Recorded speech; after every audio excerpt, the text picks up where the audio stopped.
The pros and cons of M&A in the textile service industry. On the example of Elis Services. I have a personal experience with M&A in the industry, and I want to share my thoughts on this matter.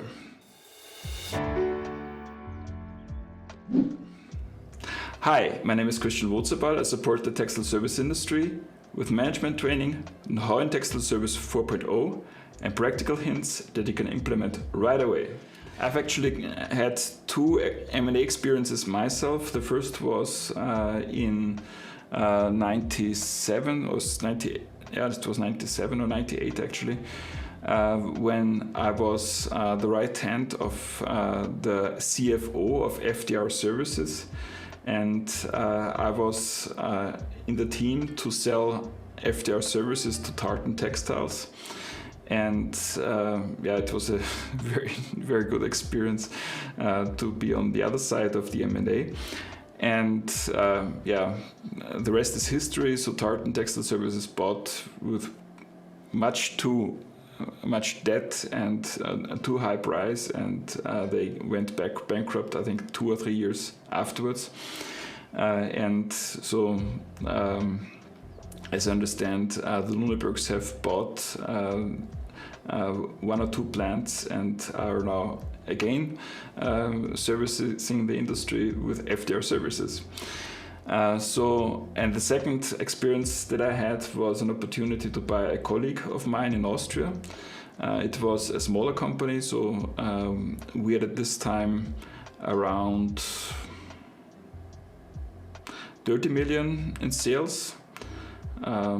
And his company was 12 million in sales, and so it was a challenge for us, but it was feasible, and we had the advantage that we were partners in the past, so we had a quite similar item list, similar IT equipment, and similar company culture, but still it was a great challenge, and we had a very good M&A experience there. So these are my 2 experiences with M&A in the industry, and of course you talk about M&A, you observe it from the competition, and you're always mindful about what is going on. Just recently I posted a video and I'll link it in the somewhere in the corner. There I made an analysis of the M&A of Elis, so it is a quite substantial video, and I made a list of all these 88 mergers and acquisitions that they had over the past 9 years to date, and analyzed them for a few characteristics, and I don't want to go into detail regarding the M&A because there is the other video right there. And if you like this channel, please take a second, and there is probably also in your YouTube as well a subscribe link, and you just can press it, and then you see more videos in future about the textile service industry. And if you are interested, then you can also subscribe to my newsletter. I'm sending out a very valuable email about once a week to executives in the industry, and so you'll get a first-hand information into your inbox. So back to the video. In the last video I shared with you a chart, and it was basically the growth of Elis. This was Elis, and the growth of Elis was basically the same number as, so they grew just in the same pace as they acquired companies, with the exception of 2019, where the growth exceeded the M&A activity. But in the other years, the organic growth apart from M&A was basically flat, so actually this should be red. So until 2018, the difference between organic growth and growth in M&A was just 22 million. And so I added up all the revenue that they bought and compared it to their actual revenue of the corresponding year. So that's the message. So Elis basically had just growth with M&A, and they had organic growth of about 2.3%, which is not a lot. When you consider that there's also price increases, that you have inflation, you have also a growth in GDP of the market itself. So if you do not grow, if you do not have an organic growth of 3, 4, or 5%, then you have actually no organic growth at all. So that's the story of Elis. And this led me to the discussion regarding M&A and organic growth. So why M&A? There is the biggest reason for M&A is that it's very hard to get fast market share with organic growth. So first, you have long-term relationships in the industry with customers. So if customers are satisfied, then you can expect that they will not change the supplier for 10, 15, 20 years or even longer. So this is a big one. So if you want to get into the market, you need to do M&A. It's basically a must. And if you start to do it just with organic growth, then you have also the issue of route density, because in the beginning you have a very low market share, but you need probably also to service national accounts because you're a big company. and then you have a few plants and your truck drivers are all over the place, and you waste much money on the road. So this is a big one. And if you want to speed it up, the organic growth, then you are tempted to offer low prices. But in the industry, you have the problem that low prices stick with you. So when you give a customer a low price today, then the chance that you will correct this measure will take 10 years, maybe 5 years. But it's you are stuck with this low margin for a long, long time. So cheap prices are actually one of the most expensive things. So this is then also a case for M&A, because when the alternative is that you buy the market with low prices, then it's also very expensive. And why do you want to have a high market share?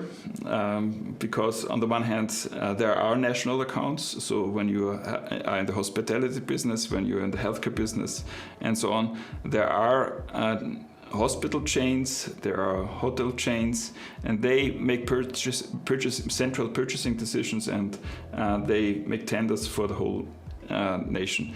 And therefore, part of the market, depends on the industry, is national accounts. And if you have a high market share, then you are the one to take the national accounts, and this is of course a big advantage.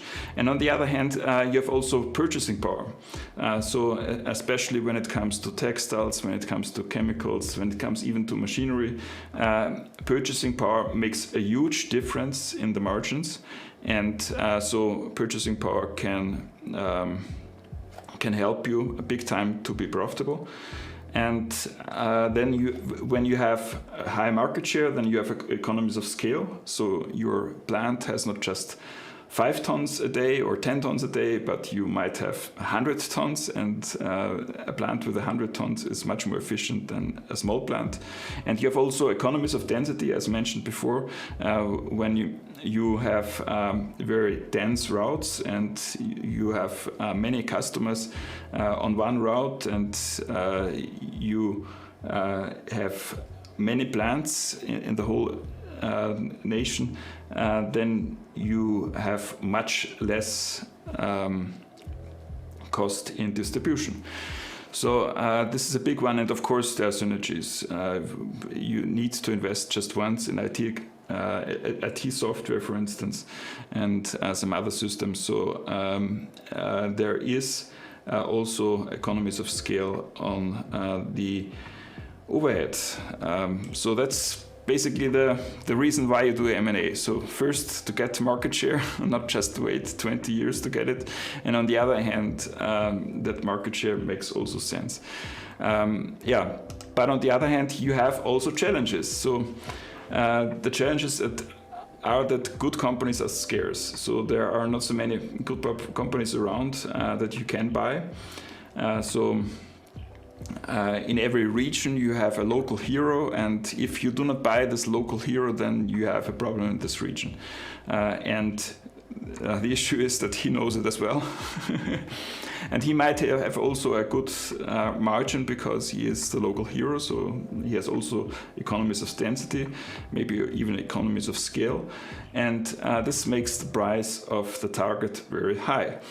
And then you have a different item list. So even if you have a similar industry and you acquire a company that is very, very similar to your own strategy, then there's 100% chance that you have just 20% overlap in the item list.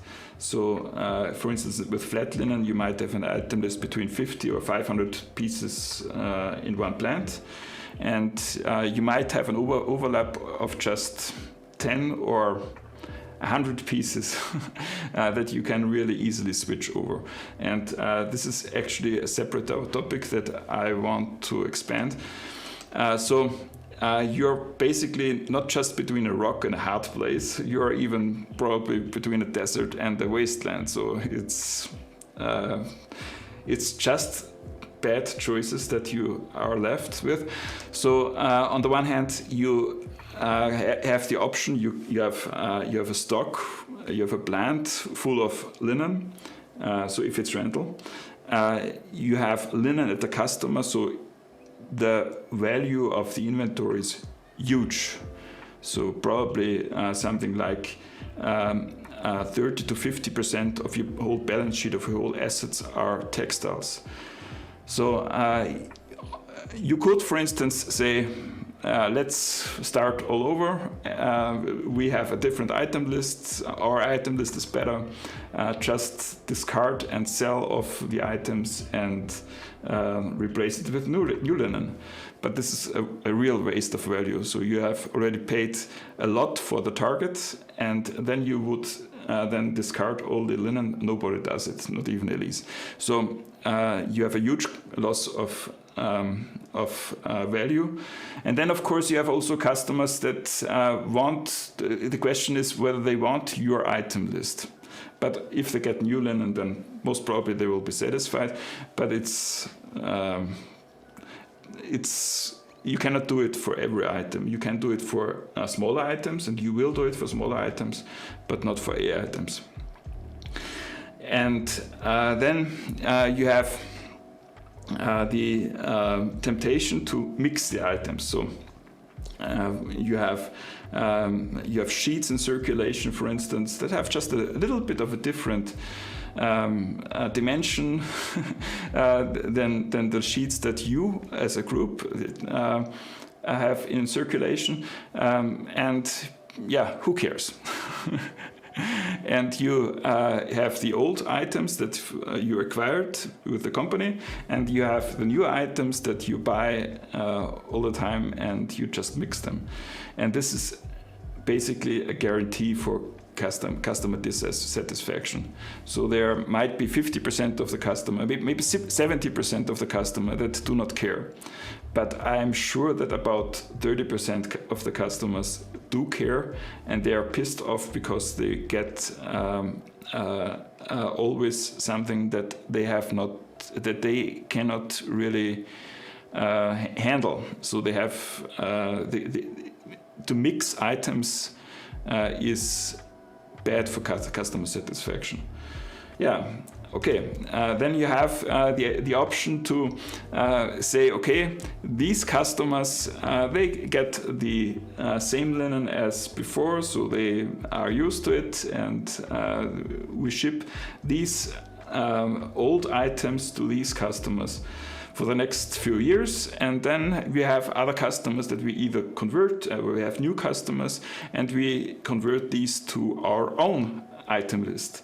So you have basically two item lists.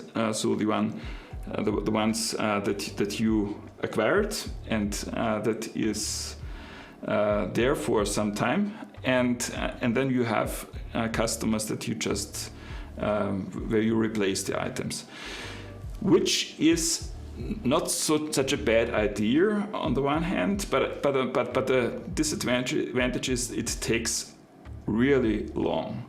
So we bought this company in 2008 or something, and I think in 2016 we had still items from the we started to get rid of the last items of the previous owner. So the old items last longer than you think, and this increases complexity in the plant. Because you need to sort more, you have more items on stock, and the more items you have on stock, the higher the complexity and the higher the cost. And of course, these customers that get the old items are getting older and older items, so there is no replacement with new linen. So normally you would replace always a part of the stock in circulation with new linen because you get new customers or because you replace old linen. But in this case, these customers get linen that is every year 1 year older. And after 2, 3, or 4 years, they're really pissed off. So this is not good for the satisfaction of these customers. So also not a good idea. And the last one is who cares? Who needs a common item list? Let's stick with the old item list of the acquired company. So basically there is no synergy in purchasing. And this avoids, of course, all the previous problems, but you are left with one big problem, and this is when you have a difference in the purchasing price, for instance, and the differences can be huge. Then this is not sustainable because you need to issue purchasing orders that are 20, 30, 50% above your current price in the group, and nobody can endure this for the long run. So this is not sustainable. And so maybe you can do it, for instance, when you when you buy a big company like Berentzen, then you can keep items of Berentzen because they had already a very low and good purchasing price for these items, and there is already economies of scale, so you do not necessarily have to replace them. So in this case it works. It works also maybe with some garments. So when you have industrial customers and they're special, okay, then just buy these garments again.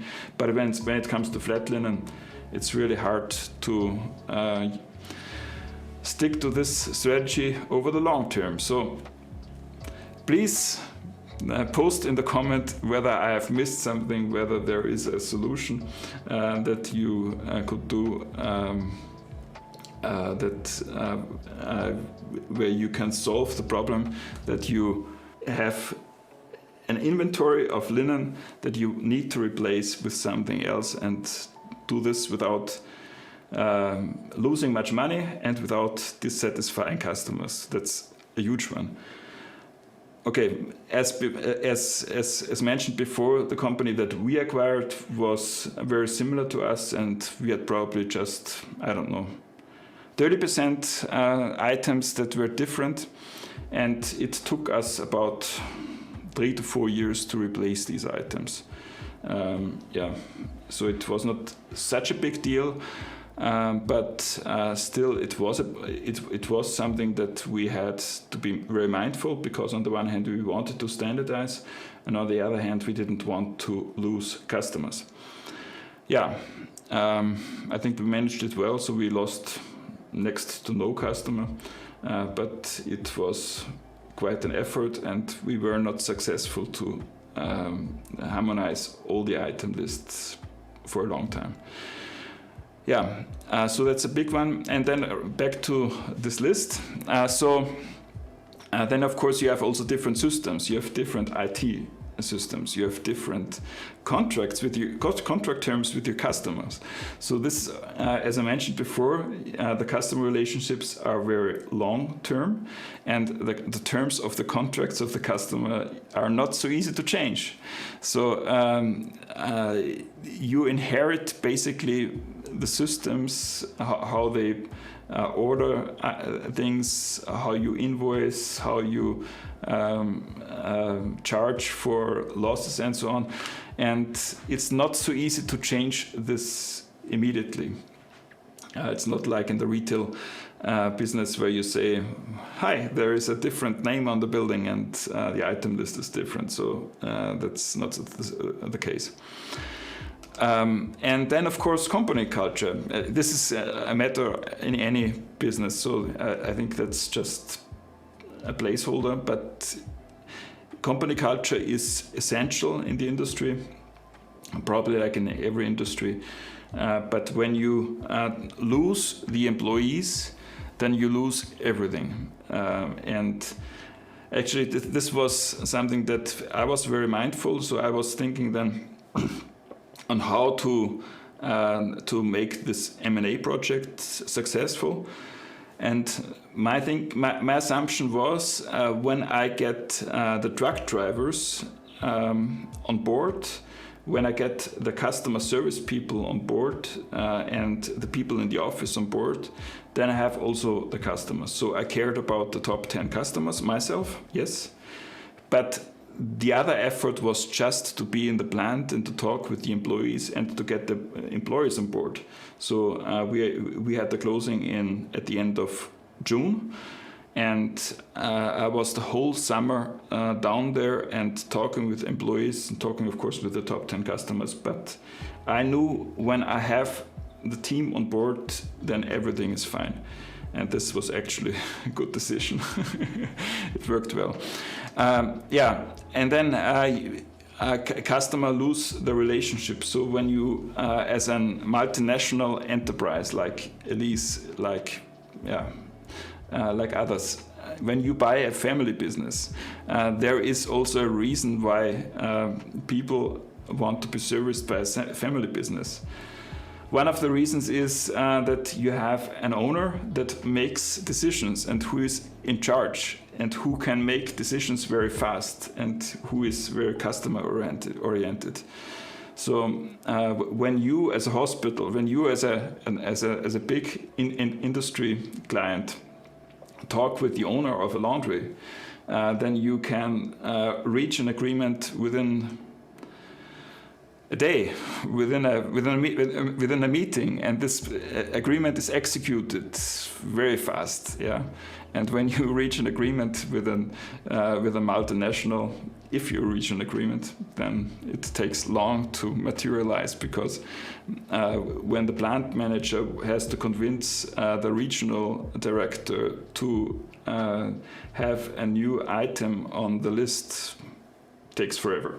So there is a huge difference in the relationship between a customer with a family business and the customer with a multinational, which is it's just different. I will not say that the one is better and the one is worse, but it's really different. And you can lose many customers in this process. And even if they have had problems in the past, and they had the same problems in the past, just the change in ownership can increase the awareness of the service and you are in danger of losing this customer. So most of the time, an M&A is also a big chance for the competition to get market share. And that's also my observation, at least from the German-speaking market, that companies like Elis, but also like Initial and others that have bought, especially plants with flat linen, have lost between 10, 30, even 50% of customers within the first 5 years. So it's really a challenge to keep the customer relationships as a multinational when you have had a very individual relationship between the customer and the owner in the past. And of course, things change, and when you and then you can lose many. And then, of course, you need very often new management, as mentioned before with company culture. So when you lose, on the one hand, management because of politics, because of some reasons that are not necessary. That's the one cause. And the other cause is, of course, when you have purchased a family business, then it's nice when the owner stays there for a while, but he is not there with his heart, and you have lost him anyway. So there will be a change in management most of the time. And you see that this is actually crucial. So for instance, there is a plant in Germany of Elis, actually bought by Berentzen in the past, and it's still the cash cow of Elis in the German-speaking market. And the manager there has been there for, I don't know, forever. I think I know him from 1990 or 93 or something. So he has been there at least for 30 years, maybe more. And he knows all his customers, he knows all his employees, he has everything in control. And this is actually the most profitable plant of Elis in the German-speaking area, and probably, and some say, I don't know, that most of the profit comes from this plant. And you see in many other cases that they have an issue with management. It's not like in the hotel industry, for instance. When you look for a hotel manager, you get one. Yeah. When you look for an hospital manager, you get a hospital manager. There is a market. So you have, I don't know, in a region you have 1,000 hotels, but you have just 1 or 2 laundries. So you might have 1,000 hotel managers around, but you have just 2 plant managers in this same region. So these people are scarce, and they need to know their business because it's a complex business. And when you have a turnover in management in a plant, even for a multinational, it's really, really hard to replace these people with very good people. So this is a big one. It's probably one of the biggest ones. And then you have, of course, postponed investments. When someone sells the company, probably he knows that he wants to sell the company a few years before. So he will not invest much into the business. So you might have 1, 2, or 3, or 5 years of low investment in the past, and you have to keep up with these investments, and that's quite some effort. And then, of course, you have post-merger integration, which is because of these previous mentioned issues quite a task. So you need actually to have a project for each target, for each acquired company. And so that's the point. So we ourselves, we had set up, 6 project groups, and we were really very intense. We hired someone external to do the project management for us, and we had a very intense project management there.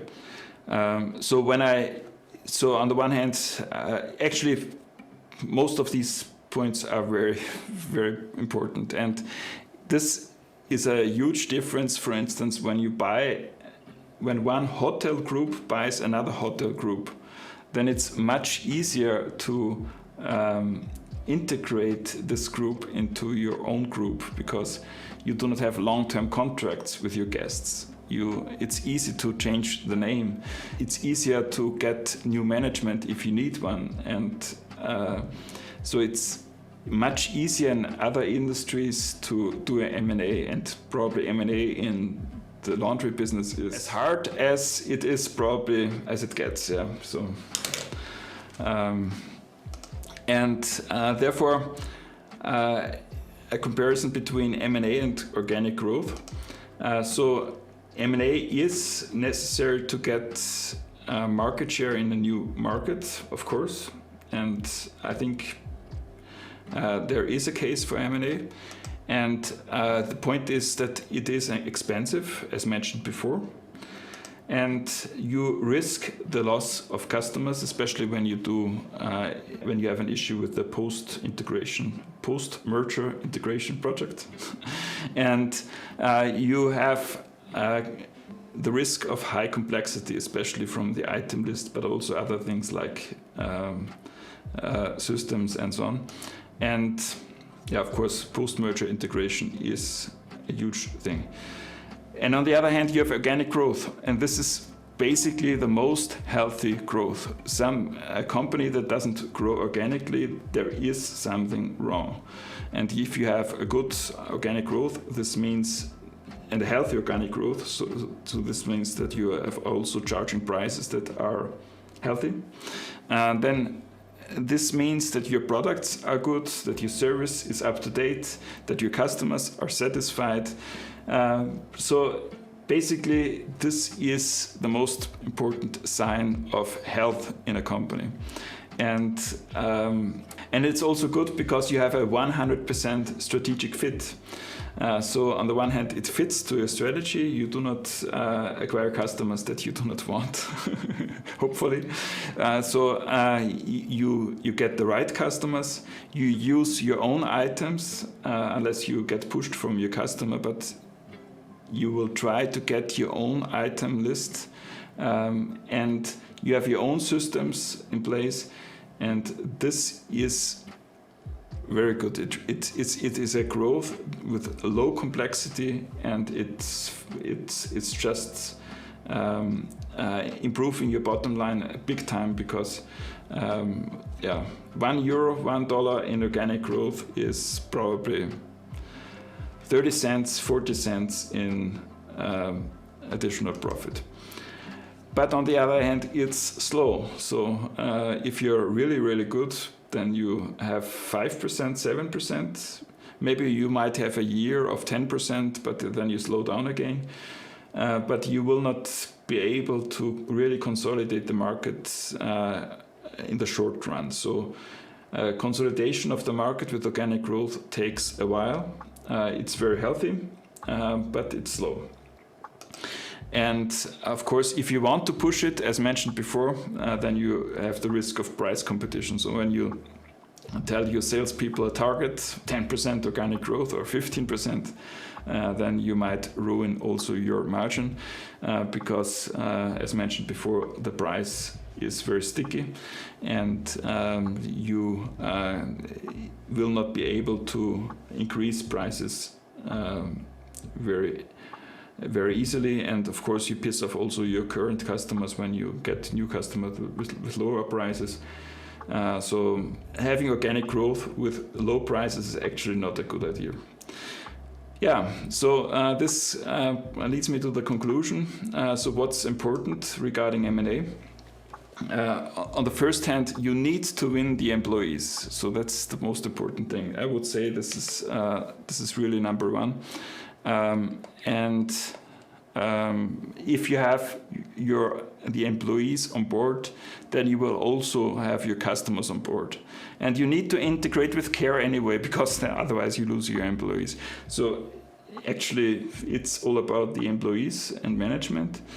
And on the other hand, you need to get your customers on board. That's mandatory. You buy your target because of your customer list, because of the customer contracts. You have a goodwill because of the customers. And when you burn a customer list, then you burn value. And you need to integrate with care. So the post-merger project is a big one. So you need to be very, very careful there. And it's not a matter of a few weeks.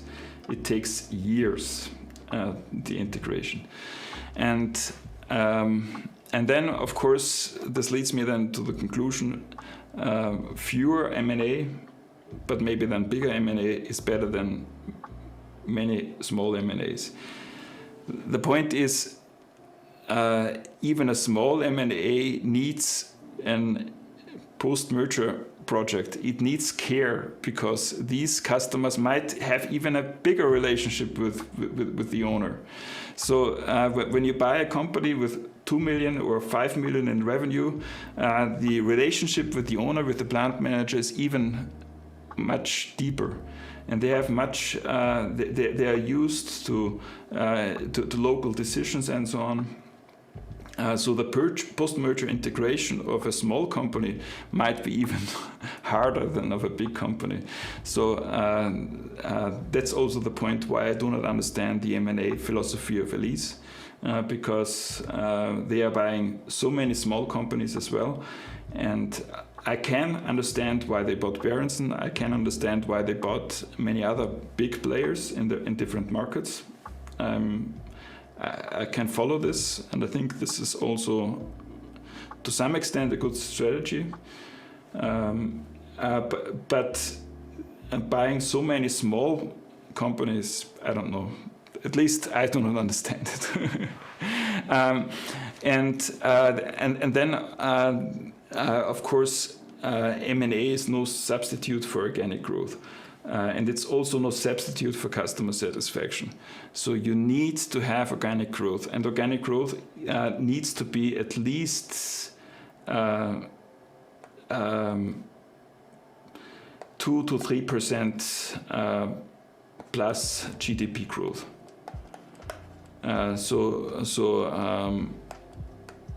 When you have a GDP growth of, say, 1% right now in Europe and in the States, or 2%, then your organic growth needs to be at least 3 or 4%. And of course, if your GDP is growing, I don't know how many percent in Latin America, then you need to outperform GDP growth. Because you can assume that the textile service market is about the same growth as GDP, plus minus. So if you want to consolidate, not just about M&A, but also with organic growth, then you need to outperform GDP. So that's my point. If you liked the video, then give it a thumbs up and subscribe to the channel. And if you're an entrepreneur and you need a sparring partner, then you can book a meeting with myself, and we'll take it from there. So there's a link down there to schedule a meeting. And we'll see us in the next one. Bye-bye.